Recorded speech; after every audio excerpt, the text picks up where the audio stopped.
Dubai एक ऐसी city जो लग्जरी, सेफ्टी और टैक्स फ्री लाइफस्टाइल के लिए दुनिया भर में फेमस है। और आज ही बाहर से देखो तो आपको दुबई में सब कुछ नॉर्मली लगता है। मॉल्स, होटल्स वगैरह सब ओपन है। बुर्ज खलीफा भी आज ही वैसा ही खड़ा है, लेकिन अंदर ही अंदर कुछ ऐसा हो रहा है जो सबसे छुपाया जा रहा है, क्योंकि दुबई का इंटरनेशनल एयरपोर्ट अपनी लिमिटेड कैपेसिटी पे ऑपरेट कर रहा है। रियल एस्टेट मार्केट भी धीरे धीरे स्लो पड़ने लगा है और रिपोर्ट्स के अकॉर्डिंग दुबई के स्टॉक मार्केट से $120 बिलियन वाइप आउट हो चुके हैं। और इतने नहीं, दुबई हर दिन करीब 2000 करोड़ रुपए लॉस कर रहा है। और सबसे हैरान करने वाली बात पता क्या है? आज जो लोग दुबई में काम कर रहे हैं उनकी सैलरीज कट हो रही हैं, उनकी जॉब जा रही हैं। और जो लोग कल तक दुबई में शिफ्ट होने का सपना देख रहे थे, आज वही लोग दुबई जाने से भी डर रहे हैं। देखिए, दुबई की ब्रांडिंग हमेशा एक परफेक्ट सेफ हेवन के रूप में की गई है। एक ऐसी जगह जहां टैक्स ऑलमोस्ट ना के बराबर हो, लग्जरी हर जगह दिखे और इकोनॉमी हमेशा स्टेबल नजर आए। दुनिया भर के इन्वेस्टर्स और बिजनेसमैन के लिए दुबई एक सिर्फ सिटी नहीं है, बल्कि सिक्योरिटी, प्रॉफिट और प्रीमियम लाइफस्टाइल का सिंबल है। लेकिन सवाल ये है, तो फिर ऐसा क्या हुआ कि दुबई जैसी सिटी इतनी ज्यादा अनस्टेबल लगने लगी? तो क्या इस अनस्टेबिलिटी के पीछे सिर्फ वॉर या अटैक्स हैं, या इसके पीछे एक ऐसी कहानी है जो हमसे छुपाई जा रही है? देखिए, आज भी बहुत सारे लोग दुबई को एक ऑयल रिच सिटी समझते हैं, लेकिन रियलिटी इससे बहुत ज्यादा अलग है। दुबई के जीडीपी में आज ऑयल का कंट्रीब्यूशन 1% से भी कम रह गया है और यहीं से दुबई की एक सबसे बड़ी प्रॉब्लम की शुरुआत होती है। देखिए, 1960s के टाइम पर शेख राशिद बिन अल ने एक रिस्की डिसीजन लिया था। उन्होंने ये समझ लिया था कि oil permanent source of income नहीं है। अगर फ्यूचर सिक्योर करना है तो इकोनॉमी को डाइवर्सिफाई करना पड़ेगा। इसलिए दुबई ने ऑयल से कमाए हुए पैसे सिर्फ लग्जरी दिखाने में यूज नहीं किए, बल्कि उन पैसों से पोर्ट्स बनाए, एयरपोर्ट्स को डेवलप किया, रोड्स और फ्री जोन्स को क्रिएट किया और धीरे धीरे दुबई को एक मल्टीपल सोर्स ऑफ इनकम्स में कन्वर्ट किया गया। क्योंकि दुबई पहले सिर्फ ऑयल पर डिपेंड करता था, लेकिन आज उसके पास मल्टीपल सोर्स ऑफ इनकम्स हैं। देखिए, दुबई आज भी कोई बहुत ज्यादा प्रोडक्ट्स मैन्युफैक्चर नहीं करता, लेकिन दुबई एक ऐसा काम करता है जो दुनिया का कोई सा भी देश नहीं करता, और वो है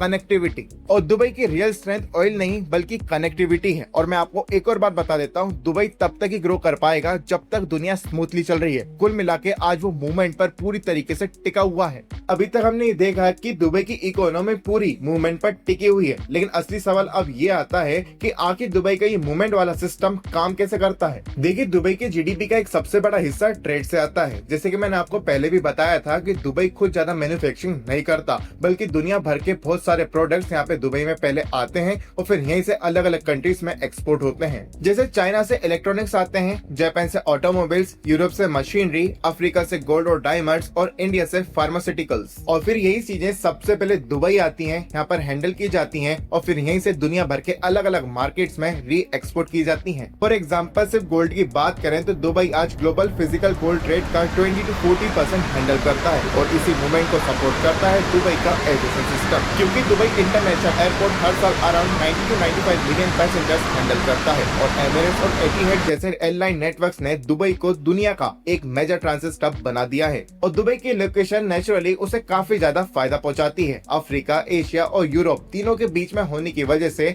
दुबई में दुनिया भर का एक बड़ा मूवमेंट कनेक्ट होता है। देखिए, दुबई की पावर सिर्फ ट्रेड और फ्लाइट तक ही लिमिटेड नहीं है, क्योंकि यहाँ दुनिया के बड़े बड़े बैंक्स ऑपरेट करते हैं, ट्रेड फाइनेंस हैंडल होता है और हर दिन बिलियंस के cross border payment smoothly move होते हैं। मतलब सिंपल लैंग्वेज में समझो तो दुबई तब तक ही ग्रो करता है जब तक दुनिया भर के लोग यहाँ आते रहे, टूरिस्ट आते रहे, बिजनेस मीटिंग होती रहे, फ्लाइट्स चलती रहे और ट्रेड रुकना नहीं चाहिए। तो चलिए, अभी तक हमने ये देख लिया कि दुबई की इकोनॉमी किस पर डिपेंडेंट है, लेकिन असली सवाल अब ये आता है कि आखिर ऐसा क्या हो गया इसकी इकोनॉमी में कि दुबई जैसा फास्ट मूविंग सिस्टम प्रेशर में आने लगा। देखिए, दुबई की इकोनॉमी इतने ज्यादा प्रेशर में कैसे आ गई, ये तो आपको आज की इस वीडियो में पता चलेगा ही। लेकिन वीडियो में आगे बढ़ने से पहले आपको एक और इम्पोर्टेंट चीज समझना जरूरी है और उसके बाद ही आपको सब कुछ क्लियरली समझ में आएगा। देखिए, दुबई जैसे सिस्टम सिर्फ बिल्डिंग और लग्जरी पे नहीं चलते, बल्कि ये चलते हैं ट्रस्ट पे। और प्रॉब्लम तब शुरू होती है जब इस ट्रस्ट पे क्रैक आना शुरू हो जाता है। देखिए, रिसेंट मंथ्स में दुबई के अराउंड एयर स्पेस अलर्ट्स और फ्लाइट डिस्ट्रप्शंस की रिपोर्ट सामने आई थी। जेबल अली पोर्ट जैसे इंपॉर्टेंट लॉजिस्टिक्स हाउस भी टेम्परेरी डिस्ट्रप्शन फेस कर रहे थे। और प्रॉब्लम सिर्फ डिलेस की नहीं होती,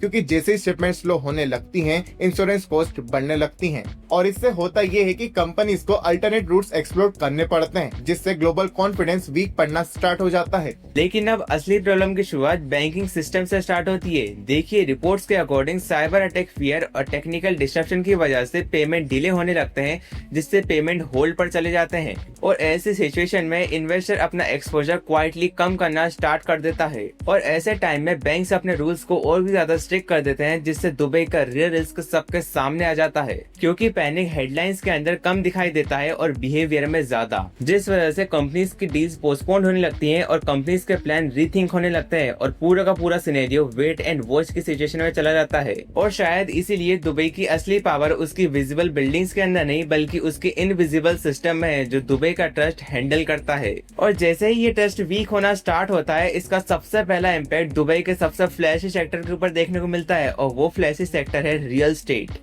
देखिए, दुबई की ग्लोबल आइडेंटिटी का एक बहुत बड़ा हिस्सा उसकी लग्जरी प्रॉपर्टीज से बिल्ड हुआ है, जैसे कि बुर्ज खलीफा, दुबई मरीना और पाम जुबेरा। ये सभी बिल्डिंग्स ने ये आज दुबई की ब्रांडिंग का एक बहुत बड़ा पार्ट बन चुकी हैं। और ये एक ऐसी इमेज है जहाँ पर लग्जरी लाइफस्टाइल और प्रीमियम लिविंग सेल की जाती है। और आज इसी ड्रीम का एक बहुत बड़ा हिस्सा हम इंडियंस भी बन चुके हैं। लेकिन अब यहाँ पर प्रॉब्लम ये है कि रियल एस्टेट से बिल्डिंग्स के ऊपर नहीं चलता, वो कॉन्फिडेंस के ऊपर चलता है, क्योंकि लोग घर से प्रेजेंट के लिए नहीं खरीदते, वो फ्यूचर के लिए खरीदते हैं। इसलिए जैसे ही मार्केट के अंदर अनसर्टेनिटी आती है, मार्केट स्लो पड़ना स्टार्ट हो जाता है। यहाँ तक कि डेवलपर फ्लेक्सिबल पेमेंट स्टार्ट कर देते हैं, डिस्काउंट बढ़ने लगता है और शॉर्ट टर्म स्लो डाउन देखने को मिलता है। और दुबई जैसे मार्केट में परसेप्शन काफी ज्यादा इम्पोर्टेंट है, और शायद इसीलिए दुबई सिर्फ कॉन्क्रीट से नहीं, कॉन्फिडेंस से खड़ा हुआ है। और इसी वजह से जिस मोमेंट पर ट्रस्ट वीक होना स्टार्ट होता है, उसी मोमेंट पर पैसा भी अपना डायरेक्शन चेंज कर लेता है। लेकिन दुबई की स्टोरी सिर्फ लग्जरी बिल्डिंग और बिलियनर लाइफस्टाइल की नहीं है, बल्कि दुबई का पूरा सिस्टम लार्जली माइग्रेंट्स के ऊपर डिपेंड करता है, क्योंकि जो स्काईस्क्रैपर्स, बिल्डिंग्स, होटल, मॉल्स और एयरपोर्ट दुबई को ग्लोबली फेमस बनाते हैं, उन्हीं को चलाने वाले लोग दूसरी कंट्रीज से आते हैं। और सबसे हैरानी वाली बात, दुबई की टोटल पॉपुलेशन का लगभग 90% हिस्सा माइग्रेंट वर्कर्स का है, और इसके अंदर हम इंडियंस का भी एक बहुत बड़ा कंट्रीब्यूशन है। और हर साल यूएई से Indian workers billions of dollar remittance के फॉर्म में इंडिया भेजते हैं, और इसके ऊपर millions of Indian families indirectly depend करती हैं। और सिंपल लैंग्वेज में कहा जाए तो दुबई की लग्जरी इकोनॉमी का एक बहुत बड़ा हिस्सा एक्सटर्नल वर्कफोर्स पर डिपेंड करता है। लेकिन अब यहाँ पर प्रॉब्लम ये आती है कि जब भी कोई अनस्टेबिलिटी होती है, तो सबसे पहला इम्पैक्ट इन्हीं वर्कर्स के ऊपर देखने को मिलता है, जिसमें होता ये है कि ले ऑफ स्टार्ट होने लगता है, सैलरी डिले होने लगती है और फाइनेंशियल प्रेशर बढ़ने लगता है, जिससे होता ये है कि वर्कर्स वापस अपने होम कंट्रीज लौटने लगते हैं। और इसी वर्कफोर्स सिस्टम का एक बड़ा ही कंट्रोवर्शियल पार्ट बड़े ही टाइम से डिस्कस होता हुआ आ रहा है, जिसे हम लोग काफिला सिस्टम कहते हैं। इस सिस्टम में वर्कर का वीजा एम्प्लॉयर से लिंक होता है, मतलब जॉब स्विच करना इजी नहीं होता। और कई रिपोर्ट्स के हिसाब से तो पासपोर्ट होल्डिंग, सैलरी डिले और वर्कर रेस्ट्रिक्शन जैसे इश्यूज भी सामने आए हैं। ग्लोबल स्लेवरी इंडेक्स में भी दुबई को लेकर कंसर्न रेज किए गए हैं, और यहीं से दुबई का बिगेस्ट कॉन्ट्रडिक्शन सामने आता है। और शायद इसीलिए दुबई की इकोनॉमी लग्जरी बिल्डिंग्स पर नहीं, बल्कि एक्सटर्नल वर्कफोर्स पर डिपेंड करती है। तो इसका मतलब क्या हुआ? दुबई खत्म हो चुका है? देखिए, दुबई जैसा सिस्टम एक रात के अंदर तो कोलैप्स नहीं कर सकता, क्योंकि दुबई के पास पैसा है, इंफ्रास्ट्रक्चर है